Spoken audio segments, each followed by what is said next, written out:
د لوی او بخښونکي خدای په سپېڅلي او پاک نامه. ځوانان په ټولنه کې څه اهمیت لري؟ د ځوانانو مسؤلیتونه په ټولنه کې څه دي؟ ځوانان چې په اسلامي روحیه باندې وروزل سي پیدا او ګټه به ټولنې ته سوي. سلام علیکم بخیر. زه حمدالله همدرد معتاسی د اونۍ د بحث د خبرونې اوریدونکو یاست. په دې خبرونه کې دوه تنه قدرمن مېلمانه دي را سره، هر یو لکه دیني عالم مولوي عبدالرحیم قانت صاحب او شاعر او لیکوال محمد اسماعیل شیرتیار صاحب. دوه مېلمنو ته شراق لاس وای. مولوي صاحب پیر بلتاج څخه وکړو چې د ځوانانو مسؤلیت په ټولنه کې څه دی، اهمیت څه دی په ټولنه کې؟ بسم الله الرحمن الرحيم. الحمد لله وحده والصلاة والسلام على من لا نبي بعده. أما بعد فأعوذ بالله من الشيطان الرجيم. بسم الله الرحمن الرحيم. إذ أوى الفتية إلى الكهف فقالوا ربنا آتنا من لدنك رحمة وهيئ لنا من أمرنا رشدا. وعن عبد الله بن عباس رضي الله عنهما أن رسول الله صلى الله عليه وسلم قال اغتنم خمسا قبل خمس: شبابك قبل هرمك، وصحتك قبل سقمك، وغناك قبل فقرك، وفراغك قبل شغلك، وحياتك قبل موتك، أو كما قال رسول الله صلى الله عليه وسلم. صدق الله العلي العظيم. محترم همدرد صاحب، ځوانان په ټولنه کې ډېر یو لوی اهمیت لري. د قرآن د نگاه څخه دا په کوم نومانو تعبیریږي یا په قرآن شریف کې چې د الله پاک جل جلاله د ځوانانو بحث کړی دی، هغه یو سورة کهف کې الله پاک جل جلاله فرمایي اذ اول الفتیة الى الکهف، هغه وخت چې فنا ویوړه یوې ډلې د ځوانانو و یو غار ته، فقالوا ربنا آتنا من لدنك رحمة وهيئ لنا من امرنا رشدا. یا الله موږ ته د خپل جانب څخه رحمت او پیرزوینه او مهرباني راکړي او موږ ته آماده او تیار کړي د خپل امر څخه یو لار مندونکی ترتیب چې موږ په هغه کې راهنمایي او حق ته برابر کړو. یو په خود دې موضوع موافق شه خبره ده چې ځوان تعریف کو چې ځوان څوک دی، ځوان چاته وایي. یو خود د نړیوالې ټولنې او د بین الملل دغه خبرې دي چې ځوان دا دی چې 13 کلنۍ عمر رافیل کې یا په اصطلاح خلاصي کې بیان ورسته دته ځوان ویل کېږي. د شریعت پر بنا د اسلام د مقدس دین پر بنا باندې ځوان هغه ته ویل کېږي چې د حد څخه د صغر و کبر ته رسیدلی، د اولاد څخه د آدم علیه السلام مبارک نارینه ذکر چې د حد څخه د صغر و کبر ته رسیدلی دته ځوان وایي. ځوان په ټولنه کې خورا ډیر غټ مسؤلیتونه لري. اوس نو اول تر ټولو د ځوان لپاره مهمه خبره ده چې د خپل مسؤلیت وپیژني. دغه پیژندنه د مسؤلیت ځوان څنګه کولای شي؟ په تعلیم. یو ځوان په ټولنه کې باید تعلیم وکړي. د تعلیم په صورت کې چې د خپل مسؤلیت وپیژندي، بیا نو وروسته دی هغه خپل د ځوانۍ هغه د کم وجود چې د الله جل جلاله ورکړی دی، د کم مقصد لپاره ورکړی دی، هغه حق دی ادا کولای شي.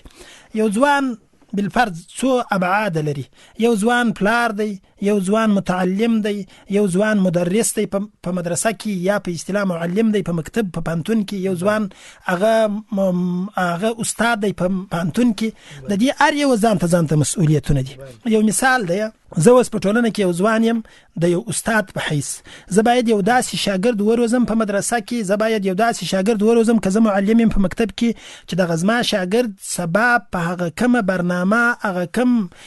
درس چې ما ورته ویلی دی چې دی واقعي ما دغه حق ادا کړی وي. که یو ځوان پلار دی باید ښه اولاد تربیه کړي. که یو ځوان زوی دی باید د خپل مور پلار حق وپیژني، د ټولنې حق وپیژني، د همسایه حق وپیژني، د مشر حق وپیژني، د کشر.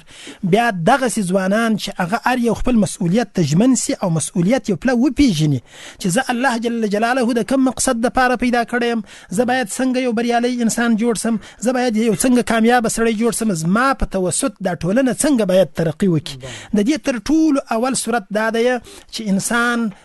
تعلیم وکړي. که بې تعلیمه انسان بیا هېڅکله سړی پرمختګ نشي کولی، ځکه بې تعلیمه ځوان هغه پوهېږي نه چې زما د پیدایښت مقصد، زما د دغه ټولنې ته د راتللو مقصد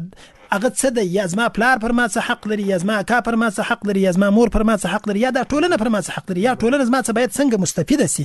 نو د ځوان ډیر لوی ارزښت دی په ټولنه کې. ډیر مننه کو مولوي صاحب. د چې ځواني یو نعمت دی، نو باید ځوانان څه وکړي ترڅو د الله جل جلاله شکر ادا کړي؟ ځواني یو نعمت دی، باید ځوانان څه وکړي چې د الله پاک جل جلاله دغه ورکړي نعمت شکریه ادا کړي. دا ډیره یو مهمه پوښتنه ده. قرآن هم دا وایي ولا ان شکرتم لازیدنکم وان کفرتم ان عذابی لشدید. هر نعمت د الله سماته الله جل جلاله را کړی دا ژبه را کړی ده، ماته په دې ژبه باید زه څه ووایم، زما الله د دې څه غوښتنه کړې ده یا ځواني را کړې ده. د قیامت په ورځ به یو انسان قدم پورته نه کړي چې د څه به دا پوښتنه کېږي چې تا ځواني په څه شي کې زړه کړل، تا د ټولنې د وژو بار ګرځېدلی وې که تا ټولنې ته یو خدمت کړی، تا په ټولنه کې کوم اتفاق او اتحاد راوستلی دی. یو خوشه خبره ده چې موږ په اسلامي سیرت باندې د نبی کریم صلی الله علیه وسلم په سیرت نبوي صلی الله علیه وسلم باندې پوره آگاهی ولرو، د قرآن باندې ځان آگاه کو. دا نه وایم چې سړی باید داسې یو عالم جوړ شي چې بس د الفبا څخه را شروع کړل دا کوم مروج علوم چې ویل کېږي موږ ډاکټر ته هم ضرورت لرو. ما درته مطلق تعلیم که عصري دی که دیني دی تعلیم دی وکړي ځوان. وروسته قرآن کې وایي یو څو تعبیر ذکر شوي دي. یو د رجل تعبیر ده، یو د ذکر، یعنی مذکر یا نارینه به ار نر ته ویل کېږي، رجل خاص خلقو ته ویل کېږي. لکه موږ وایو پلانکی دونه سړی نه دی، په پښتو کې موږ داسې پلانکی نو یو عجب سړی دی. قرآن کې هم چې د رجال لفظ ذکر کېږي، رجال چې الله رجال ذکر کوي، څنګه یې ذکر کوي؟ سورة نور کې یو ځای الله جل جلاله فرمایي رجال لا تلهيهم تجارة ولا بيع عن ذكر الله وإقام الصلاة وإيتاء الزكاة يخافون يوما تتقلب فيه القلوب والأبصار. دغه صفات ولا خلق دا داسې یو رجال دي چې دوی نه تجارت نه خرڅول ورانیول دی د الله د یاد څخه نه مشغوله کوي. یو مثال دی، یو ځوان په دکان کې ناست دکانداری کوي، الته مؤذن اذان کوي حي على الصلاة ای مؤمنه راسته سلمانځه ته، حي على الفلاح ای مؤمنه راسته د کامیابی وکارته. دغه ځوان باید دا سوچ وکړي چې دا ماته وایي زه باید خپل د رب دې داعي ته لبیک ووایم، زه باید ولاړ سم. په ټولنه کې د ځوانانو خورا غټ رول دی او ځوان که د خپلې ورکړې نعمتي ځوانۍ دغه ادا کړي، یعنې حق ادا کړي او د دغه ورکړې نعمت شکریه ادا کړي. الله جل جلاله به هم راضي کړی، ټولنه به هم راضي کړي. په دې ټولنه کې بعضې خلق ډېر زیات کامیابه دي. هغه څنګه؟ ته یو کارمند یې د یو خبریال په حیث تا په دې ټولنه په ښه پرمختګ کې دومره غټ رول لري که ته ټولنې ښه طرف ته سوق کوې. دا ستا راډیو ده، دا په کور کې زنانې اوري، دا په اصطلاح په دکان کې دکانداران اوري. که ته په دې کې داسې یو خبره یو روحیه ځوان ته ورکوې چې ځوانه یو د غربي کلتور و رواجونه دي، غربي ټولنه ده، ته خو یو مسلمان ځوان یې، په مسلمانې کورنۍ کې پیدا شوی. اسلام داسې یو مبارک کامل دین دی. اليوم اکملت لكم دینکم واتممت علیکم نعمتي ورضیت لكم الاسلام دینا. اسلام دې ته ضرورت نه لري چې ته د بل کلتور را خپل کړي. یو مثال، یو ډاکټر که ژیره ولري د اسلامي جانب ما باندې دی په اسلامي عقیده سمبال وي، دا یې د ذهني پوهې سره تاوان ورته کوي یا دا د کې ذهني قصور راولي؟ هیڅ کله یې نه راولي. صحابه څنګه خلق وه؟ صحابه ډېر ساده سیده خلق وه. منګر د صحابه تعریف الله دومره ډېر کړی دی، یعنې صحابه داسې عجیب عجیب کارونه کړي دي. په صحابه کې صحابي دی اسامه ابن زید رضی الله تعالی عنه چې دا ډېر یو کشر صحابي دی، خو دا پر دومره مشرانو صحابه باندې الله نبی کریم صلی الله علیه وسلم مشر مقرر کړ چې ابو بکر صدیق رضی الله عنه په هغه سریه کې، عمر فاروق رضی الله عنه، خالد ابن ولید رضی الله عنه، نبی علیه السلام دې ته بیرغ ورتړلی و چې دا د دې ټولي مشر پلانګي ځای ته به غزا ته ولاړ شي. اوس یو ځوان چې دا خپل ځان ته متوجه شي، ځوان دا سوچ نه کوي. مطلق هر ځوان چې د اسلامي ټولنې یو ځوان دا خو موږ څونه تاوان کړی دی. زموږ ځوانانو د هندي فلمونو د لوبغاړي څخه دومره بد تاثر اخیستی دی. زما استاد ځوان پړی په غاړه کوي، لاکټونه په لاس کوي، د زنانو چمونه کوي، حیات یې بالکل داسې ویلي دي چې هغه د پلار د نیکه په دغه تاریخ به موږ تر څه وخته فخر کوو چې زما پلار ښه سړی و، زما نیکه ښه سړی و، احمد شاه بابا داسې کارنامې کړي دي. زه وایم ما ته تر ابده د احمد شاه بابا کارنامې څه پیدا کوي؟ زه چې د هغه ملسی یم اقلا زه هم باید یو کارنامه وکړم، زه هم باید د تاریخ کې خپل نوم پرېږدم. زموږ ځوانان غربي کلتور ته داسې ورمات دي چې هغه د ټلیفون راخیستی، بس د ټلیفون ځای دا زده کړي دي چې په دې ټلیفون کې بیادبي معاف یا هغه فاحش شیان ګوري یا داسې یو شیان ګوري چې هغه څه دی دونه تقلید کوي چې سبا هغه رقم جامه اغوستي، هغه ټلیفون لوبغاړي، دغه فلم لوبغاړي دی هغه رقم جامه اغوندي. دغسې طریقه نه ده. یو اسلام دغه یو مسلمان ځوان باید په اسلامي عقیده سنبال وي، باید اسلامي عنانات ورته معلوم وي، باید دا د خپل پرمختګ د اسلامي ټولنې موافق داسې وکړي چې اسلام په بدنام نسی، بلکې اسلام ته یو قسم ویاړ ور وبخشي، یو قسم عزت ور وبخشي. لکه ما اوس د اسامه بن زید رضی الله عنه خبره درته وکړه یا نور اسلامي ځوانان دي نو موږ ته چې ځواني الله جل جلاله را کړی ده داسې نه چې هر څه وخت ونیسم ځواني خورا یو لوی نعمت ته الله جل جلاله دی وکي چې موږ د خپل انرژي ځوان یو ډیره انرژي لري د سوال خو روان دی چې ولې ځوانانو ته الله خطاب کوي هغه خو بیا ځان ته خبره ده پرغه برابر مخ شریعتیار صاحب ځوانان کوم مسؤلیتونه لري د شریعت پرانا کې چې باید څه چې ورته متوجي سي لومړی تاسو دواړو ته مرغا ثبت او تاسو ته او د دې لارې څخه ټولو اوریدونکو ته خپل د زړه او مینې سلامونه وړاندې کوم وروسته تر سلام خبره به یو لږ د لیرې ځایه را شروع کړو هغه داسې چې په دې دنیا کې چې دا وچې ډېرې دي یا شپږ دي یا څلور دي یا پنځه دي هر څو چې دي شپږ دي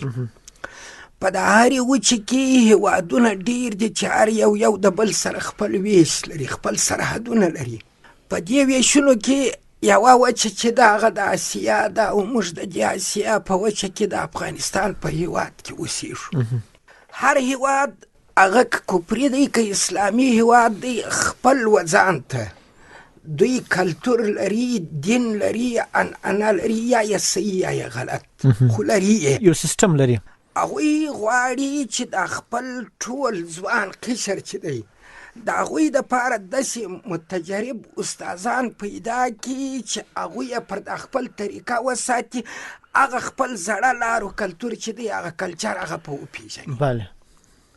نه یوازې دا چې په وی پیژني بلکې غواړي چې پر هغه کلچر باندې یې په تللو او په عمل کولو کې عادت کړي دا ځوانان افغانستان هم یو د دې هېوادو څخه دی دا هېواد هم خپل ځان ته دین لري مذهب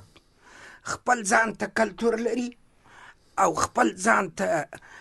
رسم لري زموږ دین اسلام دی او زموږ کلتور چې دی پښتني کلتور دی او زموږ رسم چې دی هغه ولسپالنه ده بله د ولسپالنې په جملې کې یوه خبره دغه راځي چې زموږ د ولس منځنی قشر چې دی هغه ځوان دی بله هغه قشر چې تر ځوان یو څه قدامت لري هغه زاړه سوي دي د هغوی د غاړې څه ځینې مسؤلیتونه راپدي او ځینې ورته سته هغه قشر چې تر ځوانانو کښته دی هغه تر اوس پورې مکلف په دې نه دي چې یو څه وکړي خبره د ځوان قشر ده ځوان قشر چې څومره مسؤلیت و ټولنې ته لري هغې ته موږ داسې ویلی سو چې ټوله مکمل مسؤلیت د دې جامعې چې دی د دې هېواد چې دی هغه پر ځوان دی ولې انرژي د زوړ سوی دی او دا نوی قشر چې دی صغر په سن کې چې دی هغه چې دی هغه مکلف نه دی دا مسؤلیت ټول ځوان ته راجع دی خو د ځوان تر څنګ لوی مسؤلیت چې دی هغه پر زړو یا اسلافو خلکو دی چې ژوندي دي هغه په دې خاطر باندې چې دا په دوی پورې اړه لري چې ځوان پر څه ډول روزي د دین لار څنګه ورشي او څنګه ځوان تشویقوي و دین ته د دین احکام و ده ته څنګه ښایسته په نظر ورکوي تر څو د شوق پر راسي او خپل دغه ولسپالنه و خلکو ته څنګه ورشي او دا خپل پښتني کلتور څنګه ورشي زموږ اسلاف چې هر څومره تاریخونه تیر سوي دي دا هم درې شیانو څخه وتلي نه دي همدا درې شیان په عمل کې راغلي دي په دغه ډول هغو اسلافو تر ننې ورځې پورې موږ ته دا طریقه را رسولې ده د دې زمانې د اساتذو دغه مسؤلیت دی چې دوی هغه طریقې چې په دې زمانه کې ضرورت ورته سته چې دوی دغه خلکو ته دغه دین و کلتور او افغان پالنه څنګه ورسوي دا باید دوی د خپلې غاړې واړوي ځوان چې کله په جامعه کې اوسېږي د ځوان وظیفه ما اول په یوه ټکي کې خلاصه کړه چې د ټولې جامعې د حکومت او د ملت ټول بار پر ځوان دی ځکه انرژي ده د سره ده نه سپین ږیری لري او نه کشر لري نو ځوان په جامعه کې دغه اهمیت لري چې هر څه مسؤلیتونه چې دي هغه د ځوان په غاړه ډېره مننه کو شریعتیار صاحب ولې هغه کسان چې د اسلام او د مسلمانانو دشمنان دي د فکري انحراق لپاره ځوانان ټارګټ ګرځوي دا خو د څه د تعجب خبره نه ده په دنیا کې د شان چې الله تعالی پیدا کړي دي دا یو د بل په مقابل کې متضاد وي داسې انسان هم داسې فکر هم نظر هم بله دا هیڅکله امکان نه لري چې یو اسلامي ټولنه دي د غیر اسلامي ټولنې د خلکو خوښي او مقتضیات تسلیم شي. هغه خلک هم دا نه غواړي چې یو مسلمان و مفکورې ته تسلیم شي، دا هیڅوک نه غواړي. خو دا دوې ټولنې دي، دوه ملته دي، یو د بل په مقابل کې سره ولاړ دي په تضاد کې. هغه کوشش کوي چې په موږ کې لارې جوړې کړي، زموږ د ځوانانو د عقیدې لحاظ چې دی او افغان پالنه چې ده او پښتني کلتور چې دی دا ورخراب کړي. هغه دوی خپلې لارې ځان ته سنجوي او په هغه لارو کوشش کوي چې په هغو کې یوه دا ده چې ځوان نسل چې دی دوی غواړي چې په عیاشۍ باندې یا په بل داسې یو ډول باندې دا ځوانان منحرف کړي، یعنې د عیاشیو په خوندونو یې ننباسي او تر خپل اصلي هدف یې تیر کړي. موږ هم دا کوشش کوو چې په دوی کې رخنې پیدا کړو، په دوی کې هغه لارې چې زموږ د مسلمانانو دي هغه په دوی کې عملي کړو او بیا دوی تر خپل هدف تیر کړو، خپلې لارې ته راواړو. دا یو طبیعي خبره ده، دا تضاد په مسلمان او غیر مسلمان کې دا حتمي خبره ده. د دې خبرې مخنیوی یوازې په دغه کېدای شي چې اساتذه کرام زموږ د دې ټولنې ځوانانو ته دومره تشویق ورکړي چې دا تشویق 100 چنده تر هغه ډېر وي کم چې نن یې غرب ورکوي په مختلفو لارو باندې. زموږ خلک خپل د اسلامي ارزښتونو هغه ښایست چې په دوی کې نغښتی دی هغه دې ودې خلکو ته دومره راسربېره کړي چې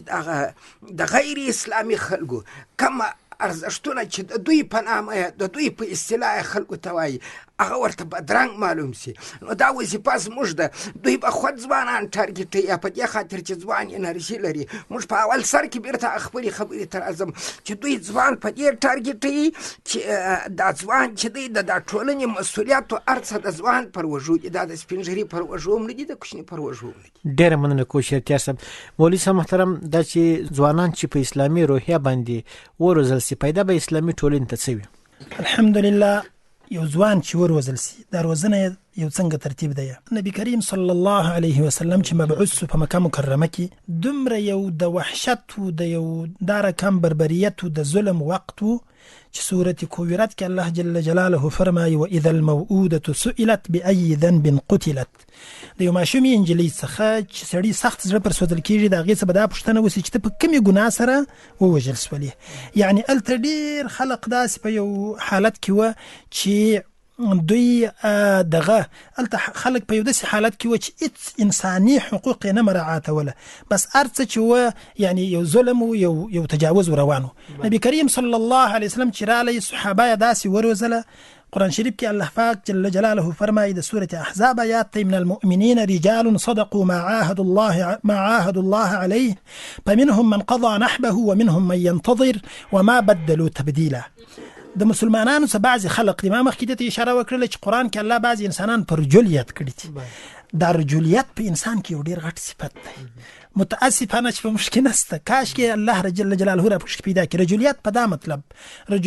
رجلان هغه خلق چې د کفارو په مقابل کې ابتدایي حمله وکړه. یو مثال دی، رجل د پوهنتون هغه استاد دی، د مکتب هغه استاد دی چې خپل شاګرد واقعي په اسلامي روحیه سمبالوي. یو داسې نه دی لکه اوس که بالفرض د دواړو خو څه شکایت سړی وکړي. زموږ د مکتب استاد ته ماشوم ورځي دی ماسي خدای نه کرده پر دې عقیده سبق ورته وایي چې ما ته د 100 روپۍ راکړي، بس زه د ماشومان راځي او ګړی ورته کښېنه که چیرې د هغه مکتب د مدیر د خوا څخه یو پابندي نه وي بیا د دې ماشومانو هېڅ خیال نه ساتي. دغه ځوان چې معلم دی د خپل مسؤلیت نه کوي. ده زه د مدرسې استاد یم، ما مدرسه جوړه کړې ده، متاسفانه زموږ په ټولنه کې د مدرسو کمیت ډېر دی، کیفیت یې نه وي د کار. ما ته یو ماشوم راځي، زه د دغه ماشوم تربیه داسې نه کوم لکه د خپل بچي چې دا سبا ټولنې ته وړاندې سي نو دی په یو واقعي عقیده سمبال وي، بلکې داسې یو تربیه وکړم چې ما سي هغه خپل د 100 روپو پیس لپاره. یعنې دا یو مثال ورکوي نبي کریم صلی الله علیه وسلم څنګه ټولنه وروزله که ځوان په اسلامي روحیه واقعي سمبال سي. دغه یو شل کلن اشغال چې تیر سو د دې امریکایانو به وایي دا ویل چې د طالبان په دې زموږ ښه دشمنانو یا په اصطلاح زموږ قوي دشمنانو چې هغو په ځان پسې بارود تړله پر موږ یې پټول. یعنې دا هم یو څوک په دې فخر کوي چې زه د یو قوي دشمنه سره جنګېدلم، یعنې هغه یو کمزوری څوک نه و چې زه ورسره جنګېدلم. اوس دغه خلق یو ځوان ولې دې ته جوړ شي چې په ځان پسې بارود وتړي؟ دا خو معلومه خبره ده. موږ ته دا زموږ د علاقې خلق و، یو مجاهد یو لیکنه کړې ده چې زموږ د شپې به زموږ دروازه خلاصېدله. ما ته دا خبره ډېره جالبه معلومه شول، په دې باندې مې راته په یاد شول. نو وایي د شپې به زموږ دروازه خلاصېدله چې زه به حیرانم چې دا څوک خلاصي. یو شپه ورته پټ سولم چې راکښینه چې د شپې 1 بجه او 2 بجې د یخ ټیم د غزنی په داسې علاقه کې، نو وای د شپې زما مور راکښینستله، رااله دروازه خلاص کړل. بیا زما یو ورور پیدایي حمله کړې و چې موږ نه قبر لیدلې دی نه موږ ته هیڅ راغلی دی. هغه زما ورور به په نامه واخستې پلانکه راسه کور ته د باندې یخ دی. د مور دا زړه دی چې زما زوی نه دی شهید شوی، تر اوسه لا کور ته روان دی.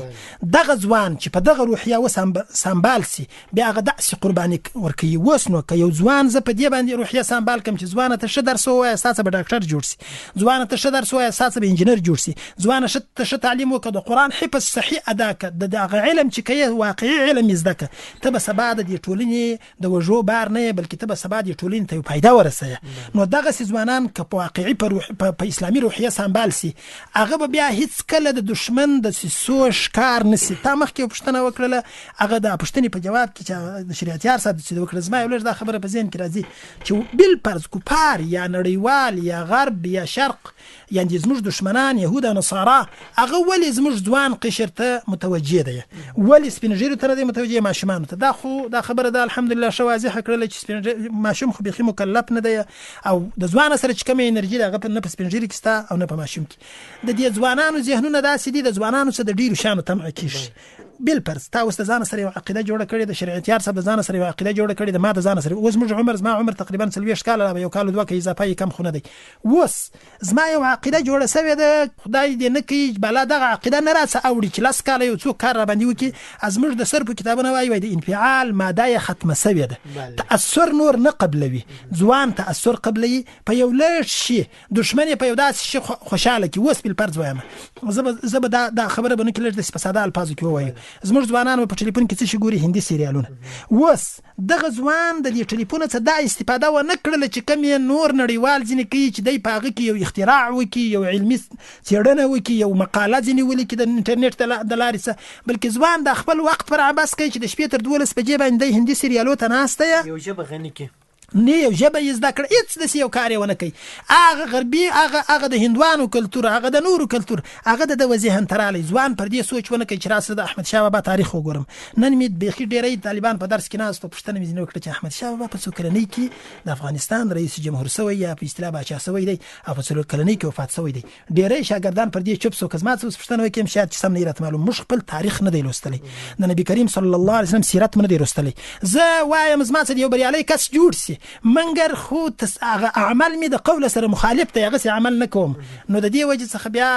زموږ ځوانان کمزوري راځي که په واقعي په اسلامي روحیه سمبال سي عجبه کامیابی به اسلام ته راوړي او هیڅ کافر به بیا دی دغه نه کوي، یعنې خطا به نه باسي، خپل دغه شوم هدف دپاره به یې ښکار و. ډېره مننه. مولوي صاحب په ټولنه کې د مشرانو مسؤلیت څه دی ترڅو ځوانان داسې وروزي یا داسې ټولنې ته وړاندې کړي چې د سالم فکر څښتنان واوسي؟ دا ډیره ښه پوښتنه ده. په ټولنه کې د مشرانو خورا غټ مسؤلیت دی. زه کله کله لږ ملګرو ته وایم د اولادونه یوازې زیږول نه غواړي، دا تربیه هم غواړي. زموږ بعضې خلق داسې دي چې اولاد یې پیدا سي د نو باره دی وایي دا روژه یې وسي مثال دی، دی روژه مات چې وکړي کور ته ځي نو سوار کوي، باره د خپل بچیان کوڅې ته یې لکړي، په کوڅه کې داسې چغې وایي هلته یو بد کار کړی، هلته په یو بد عمل باندې اخته، یا یوه زنانه ده یو ځای یو مېلمستیا ته ځي دا وایي ښه دی، یا ټلیفون ګوري یا ټلویزیون ګوري، خپل ماشومان یې د باندې لکړي. زه وایم د مشرانو خورا غټ مسؤلیت جوړیږي. که زما بچی زه د کوچنوالي څخه وروزم، زه د خپل بچی د دې ټولنې آینده وبولم، سبا دې ټولنې ته یو نفع رسوي، زما بچی زه باید په اسلامي روحیه ښه مسلمان د ټولنې د سر درد یې جوړ نه کړم. خدای نه کرده که د خراب خلکو سره کښېني، دا یې دومره ورته خطرناکه دی که بېکاره یي دا ځوان. ته ولاړ شه بالفرض دا نږدې زموږ ستاسې دا ګاونډ ملک ته ولاړ شه، سهار چې وګوري هغه خلک اکثره سهار بېدېږي، موږ تاسې ورته غیر یعنې زموږ داسې فکر دی چې د هغوی اسلام بیخي زموږ ته هېڅ اسلام نه دی. زما یو وخت مریض بیولی په کوټه کې مې څو شپې وکړلې، دغه سهار وختي به دا موټران راتلله د دې کورو څخه به د ماشومان پورته کوله، دوی به بیده وه مشران، مګر د خپل ماشوم به وختي له هغه مکتب و هغه ښوونځي و هغه سنټر ته برابر کړی و، بیا به تلله ورې به یعنې په درغلۍ یا په نقل به نه کامیابه کېدله، خپل واقعي درس به ویي. بیا که ډاکټر جوړ سو صحیح علاج به یې د مریض کوئ، که انجینر جوړ سو صحیح سړک و تعمیر به ډیزاین کوئ، او که به عالم جوړ سو هغه به صحیح پوښتنه جوابولی سو، هغه به معلومات درلودله. زموږ ټولنه خو داسې ده، ما درته وویل د مکتب شاګردان مو دي چې مکتب ته د دې خوا زغلي پر لار یم، په هغه بې ادبه انداز کې روان چې سړی فکر کوي چې دا څنګه د مکتب شاګردان دي، ته اوس یو چا ادب نه دی ورښوولی. دا لکه شریعتیار صاحب چې وویله جنوبي کوریا ده که خطرناکه ولسمشر چې دی دا غو د مکتب کدا ویډیو سره وګوري د مکتب شاګردان چې یو رقم ناس یو رقم سټایل جوړ کړي یو رقم ترتیب جوړ کړي اقلا اسلام خپل داسې طریقه لري دې ته ضرورت نشته چې موږ د بل شي راخپل کو اسلام خپل داسې یو ترتیب لري کزه په اسلامي اخلاق ځان سمبال کما او اسلام ته واقعي ژمن سم نو زه د یو پلار په حیث باندې خپل اولادو باید سالمه تربیه وکم په اسلامي عقیده سمبال کما قران ورته یزدا کما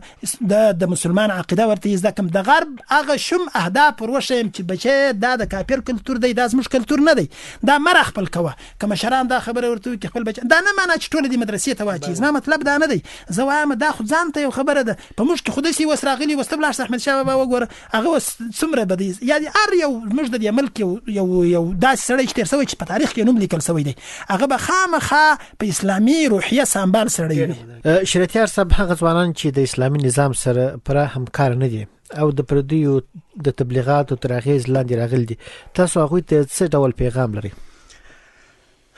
زه هغوی ته پیغام نه لرم د هغوی استادانو ته او د هغوی والدینو ته پیغام لرم دا اوس داسې ځوانان موجود دي چې هغه ځوانان زما سره او د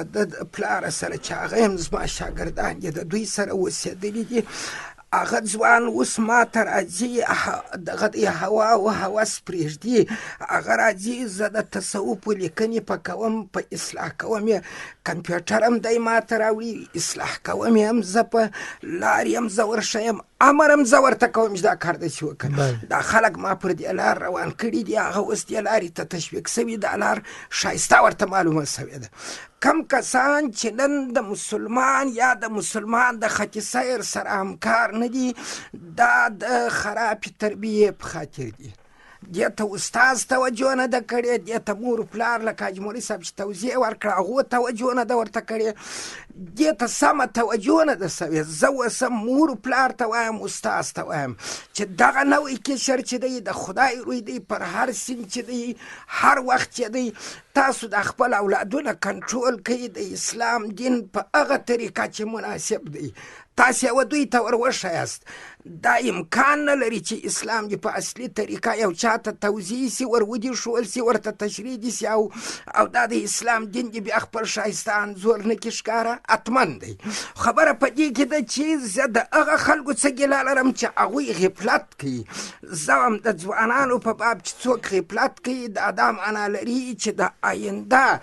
اسلامي دین د دوام سره دوی بیا باقي کوي دغه نوي ځوانان د دین دوام دی دین خپله هېڅ شی نه دی خو د عمل یې دی چې موږ عمل پرې وکړو نو دا چې زما نوی ځوان غافل لوی سي او په دې کې مشران غفلت وکړي نو سبا دا خلک سست و ټمبله مخته دي دین خپله د منځه تللی دی زما لو ګیله د مشرانو څخه ده چې هغوی باید دا ځوانان کنټرول کړي